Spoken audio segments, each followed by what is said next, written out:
Hi. Well, Paul in the Vineyard, we're moving along in the steps of the year that the grapevines are growing. You can see they've set fruit. And so one of the things that we have about 5 steps that we have to do on the grapevines, from pruning to shoot thinning, which has already been done now. And then the third thing that we do during the year is tuck the canes. And so we just got through doing that. So these wires are typically down here, and it takes 2 people, and they go and they grab the wires underneath. I don't want to do it again because we want to disrupt the fruit.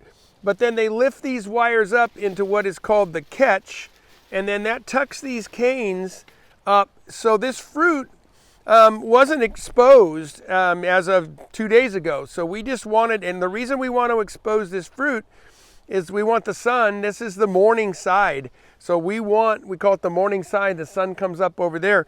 We want these clusters to get, it's a very cold year, by the way. This year is very unusual. And so we want these clusters to already start to get flavors in the skins. They develop what are called anthocyanins and phenols. A lot of the flavors in wine come from the skins. And so we want them to get the perfect suntan. And the next step that we will do in about 3 weeks is we will remove some of the leaves on this side. Now, in the old days, that was done by hand, where people would come through here like this and actually just pull off leaves. But wonderful thing here at Stillwater's now, I have a machine that comes through, which we have a video on our YouTube site, where it goes and it actually vacuums up these leaves and then cuts them off. And so we can get just the right amount of exposure, because if you notice down here inside, there's more clusters down in there. This is Chardonnay, by the way. And so what we want is we want the sun side to have shade, but we want the morning side to be pretty exposed.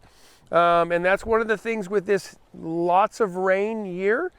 We're going to have a pretty big canopy to work with. And so we want to expose this fruit, and we want to do it early. So now over here, this is the hot side. And you can see what we allow this side to do is we actually will let some of these fall out. And then it's also, we don't want a huge amount of exposure here. So you can see that the clusters are in there, but mainly they're shaded from these leaves on the hot side, versus on the morning side, we'll even expose that a little more. So we don't care if some of these fall out on this side. We actually kind of like that. A few of them that are short will fall out.